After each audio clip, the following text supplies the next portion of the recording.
आज आपण अगदी टम्म फुगलेली छान अशी खमंग खुसखुशीत मेथीची पुरी व त्यासोबत लसणाची चटणी करणार आहोत। लसणाची चटणी करण्यासाठी इथे मी पाव वाटी भाजलेले शेंगदाणे, 2 चमचे सुकं खोबरं, 2 चमचे तीळ, 15 ते 20 लसणाच्या पाकळ्या व अर्धा चमचे जिरे घेतले आहे। आता हे सर्व जिन्नस मिक्सरच्या भांड्यात घालून घेतले आहे।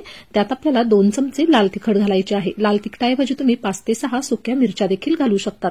त्यानंतर आता थोडेसे मीठ घालून आपल्याला ही चटणी मिक्सरला फिरून घ्यायची आहे। आता पुऱ्या बनवण्यासाठी इथे मी 2 वाट्यात मेथी घेतली आहे। स्वच्छ साफ करून छान अशी बारीक चिरून आपल्याला मेथी घ्यायची आहे। आता सर्वप्रथम मेथी आपण एका ताटात घेणार आहोत व त्यात मी 2 चमचे लाल तिखट घालून घेतले आहे। त्यानंतर अर्धा चमचा हळद घातली आहे। अगदी थोडासा आपल्याला हिंग घालायचा आहे। त्यानंतर अर्धा चमचा जिरे, त्यानंतर 1 चमचा अद्रक लसूण पेस्ट घालायची आहे। त्यानंतर 2 चमचे आपण इथे तीळ घालून घेतले आहे व चवीनुसार मीठ घालायचे आहे व सर्वात शेवटी इथे आपल्याला 1 मोठा चमचा भरून तेल घालायचं आहे। तेलामुळे पुऱ्या ह्या अतिशय खमंग खुसखुशीत होतात। आता हे सर्व मसाले आपण भाजीला लावून घेणार आहोत, त्यामुळे मसाले हे पिठात छान असे एकत्र होतात।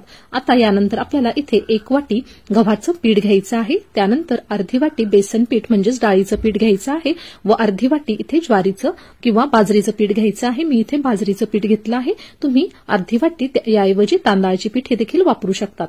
बाजरीमुळे छान अशा खमंग या पुऱ्या होतात व बाजरी मुलं खात नाहीत, त्यामुळे बाजरी देखील मुलांच्या पोटात जाते। अशा पद्धतीने आपण थोडं थोडं पाणी घालत आता हे पीठ मळून घेणार आहोत।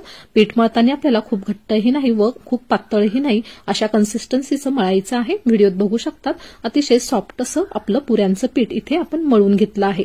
आता या पिठाचे आपण इन्स्टंट देखील पुऱ्या करू शकतो किंवा तुम्ही हे पीठ 15 ते 20 मिनिट छान असं रेस्ट देखील करून घेऊ शकतात। आता मी इथे इन्स्टंट पुऱ्या बनवत आहे।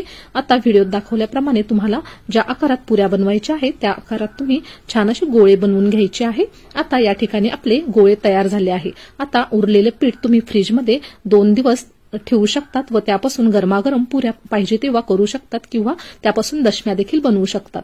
आता आपल्याला इथे पुरी लाटून घ्यायची आहे। आपण इथे इन्स्टंट पुरी लाटणार आहोत, त्यामुळे कडा थोड्या चिरू शकतात। त्यामुळे आपण एखाद्या वाटीच्या किंवा एखाद्या डब्याच्या झाकणाच्या साहाय्याने या पुऱ्या एकसारख्या अशा काढून घेऊ शकतो किंवा तुम्ही पुऱ्या ह्या छान अशा एकसारख्या लाटून देखील घेऊ शकतात। अशा प्रकारे आपण इथे सर्व पुऱ्या लाटून घेणार आहोत।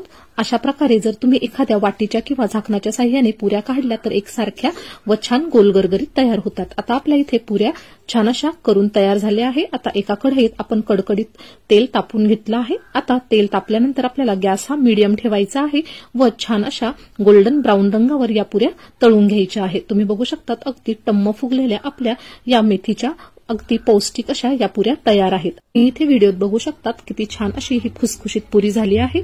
अगदी सॉफ्ट आणि खुसखुशीत ही पुरी तयार आहे। तर तुम्हाला आजची ही रेसिपी कशी वाटली, आवडली असेल तर व्हिडिओला लाईक करा व चॅनलवर नवीन असाल तर चॅनलला नक्की सबस्क्राईब करा।